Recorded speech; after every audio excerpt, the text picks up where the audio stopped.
Dans cette vidéo, on revient sur un sujet brûlant.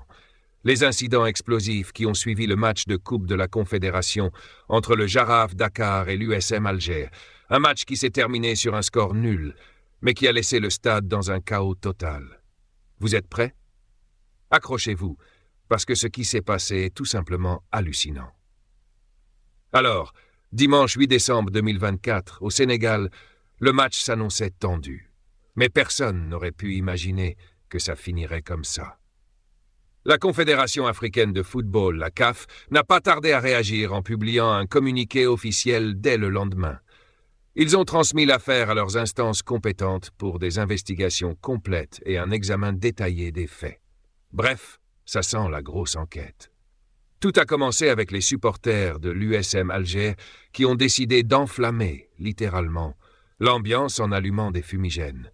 Oui, des fumigènes, une pratique interdite par la CAF, mais qui semble encore séduire certains ultras. Selon Sport News Africa, ces engins pyrotechniques ont été allumés juste derrière l'un des buts. Les policiers et les stadiers sont intervenus pour éteindre tout ça, mais surprise, les supporters ont doublé la mise en allumant encore plus de fumigènes. Vous imaginez le tableau?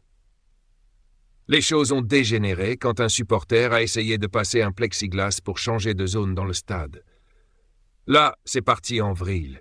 Tension, insultes et pour couronner le tout, un affrontement à la fin du match entre les supporters des deux équipes. Mais attendez, ce n'est pas tout. C'est là que les supporters du Jaraf sont entrés en scène. Après avoir brisé le cordon de sécurité, ils ont affronté les Algériens, les forçant à reculer sous la pression. Si vous aimez cette vidéo, pensez à laisser un pouce bleu et à vous abonner pour ne rien manquer des prochaines actus. Et comme si ça ne suffisait pas, des joueurs de l'USM Alger ont essayé de défendre leurs supporters. Mais ça n'a fait qu'empirer la situation. Une vidéo du journaliste Chebli Ishaq montre même un joueur portant un coéquipier blessé pour l'évacuer vers les vestiaires. À ce stade, c'était un véritable chaos. Sièges arrachés et lancés comme projectiles, vestiaires saccagés et un bilan humain lourd, avec au moins 15 blessés du côté algérien, y compris un joueur. Aujourd'hui encore, chacun rejette la faute sur l'autre.